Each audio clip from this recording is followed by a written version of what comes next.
大家好，我是 Tony。我今天来造訪台北植物園。行程結束之後，接下來行程要造訪附近的歷史古蹟，我就從台北植物園出發。這是國立歷史博物館，這是歷史建築國立歷史博物館。它的原址是日本時代總督府商品陳列館，建於1915年。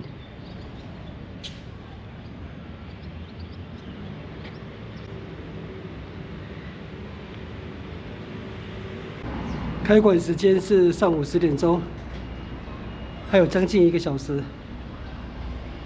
時間不湊巧，那我今天就不參觀了。前面是南海學園，這裡也有多棟歷史古蹟。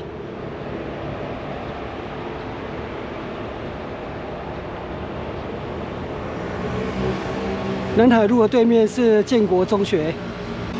建國中學原日本時代台灣總督府中學校，建中紅樓是市定古蹟。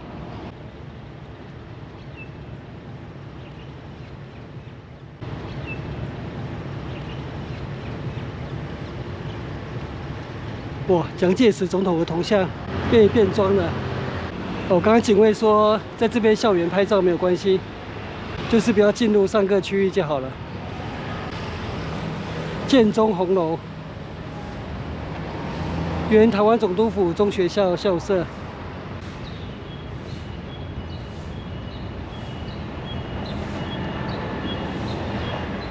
我在大學時代認識很多畢業於建中的同學，他們很多現在都居住在美國，所以這支影片可以讓他們意味鄉愁。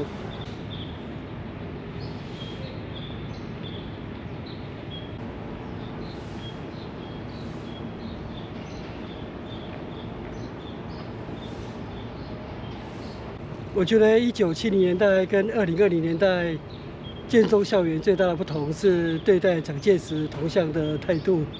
現在可以酷手蔣介石，我們那個年代不行，嚴重的話是叛亂罪。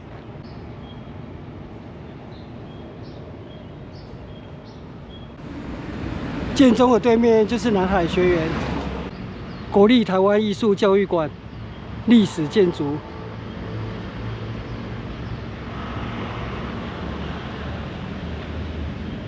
這是市定古蹟，原南海學園科學館。現在這裡作為台灣當代工藝設計分館。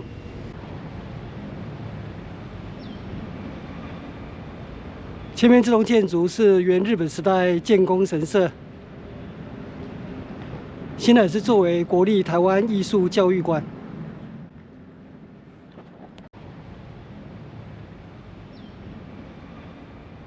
這祠堂是原建功神社時代就已經存在的。前面是神橋。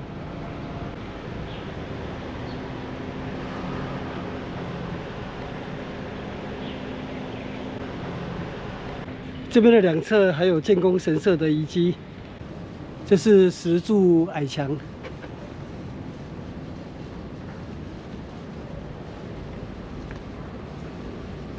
建功神社是井守新設計的著名作品，是非典型的日本神社，它融合的日式、中式還有洋式的建築。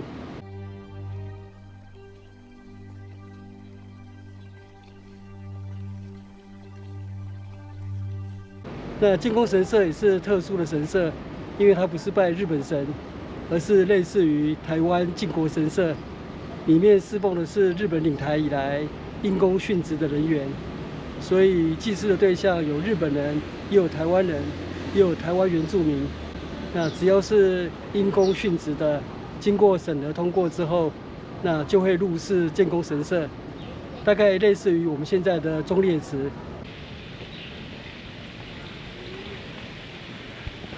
前面這棟南海義壇是原建功神社的拜殿。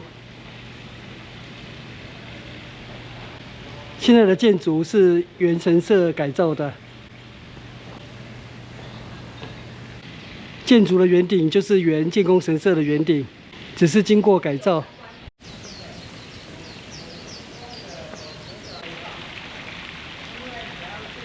這邊有很多藝術展覽間，我以前進來過，裡面人氣也很強，我就進去逛一下。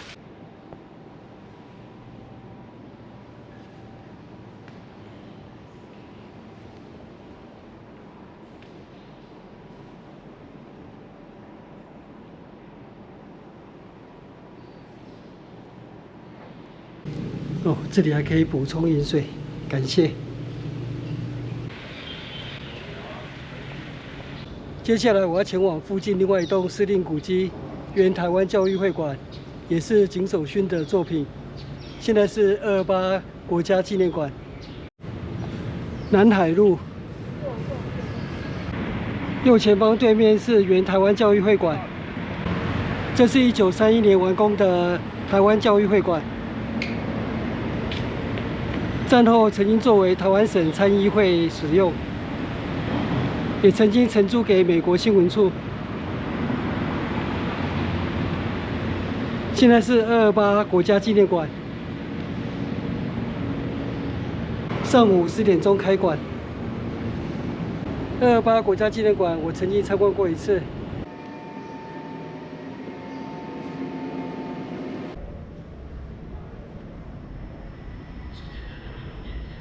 那今天就不參觀了，繼續前行。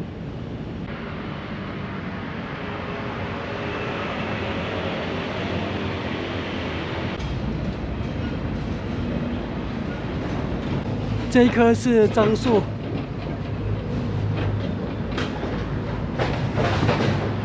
這是國立台灣博物館南門館。原日本時代台灣總督府專賣局鴉片樟腦工廠。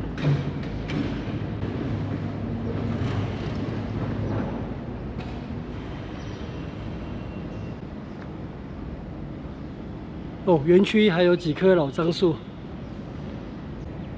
四百擔水池完工於1929年，昭和4年，是日本時代遺留下來的消防設施。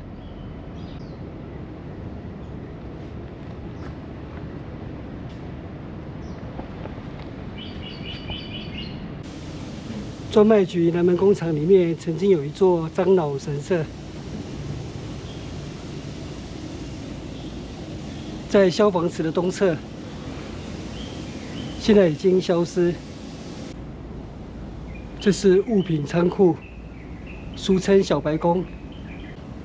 我目前還沒有開放參觀。這裡有老照片，是小白宮北側的自行車車棚。1927年，這是南門工廠裡面的樟腦神社、九須乃木神社。神々に祈りを捧げます。はい、再々を始めましょう。どうかご加護。台灣總督府專賣局台北南門工廠，創建於1899年，明治32年，佔地約17000多坪，為台灣唯一加工製造樟腦與鴉片的大型官營化學工廠。現在成為國立台灣博物館南門園區。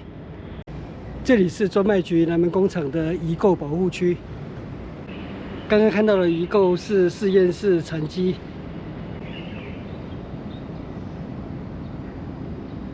這是原本的建築。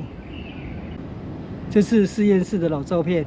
立派な建物ですね。台湾の経済を支えていますから。中も見学できるんでしょうか？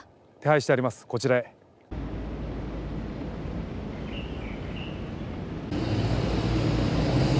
我現在繼續前行。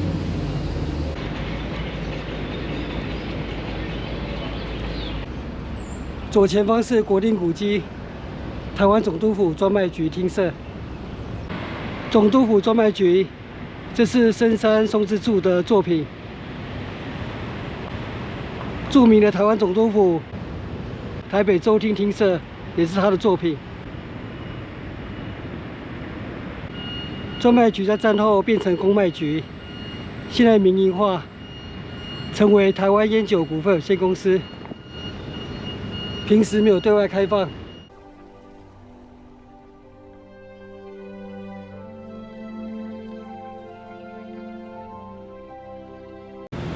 這是國定古蹟台北城南門立正門。這是日本時代拆除台北城城牆新建的3線道路。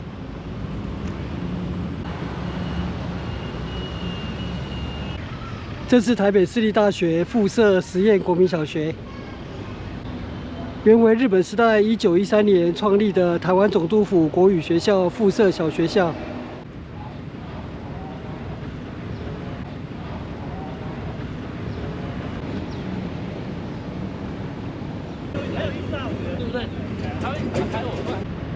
國家戲劇院。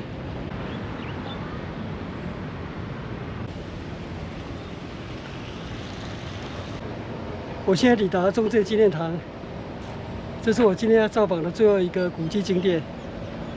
現在是國定古蹟，命名為台灣民主紀念園區。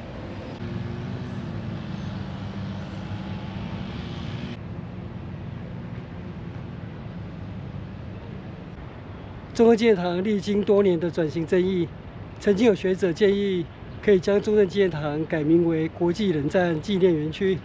我覺得這樣的命名恰如其分，因為蔣介石總統在冷戰期間以冷酷無情的態度實施白色恐怖，肅清台灣島內的親共人士跟潛伏的匪諜。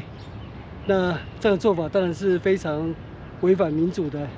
不過，這樣的歷史就是當時整個東亞反共大時代的一段歷史。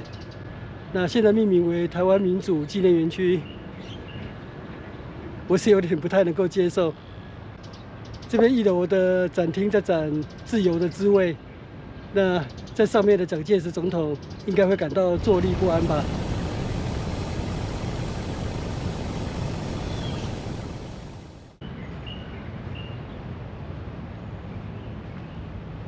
我現在走往中正紀念堂站，從那邊搭捷運淡水信義線回家。那我今天的敬老卡之旅，造訪南門附近的古蹟，就在這邊結束。謝謝收看，我們下次見，拜拜。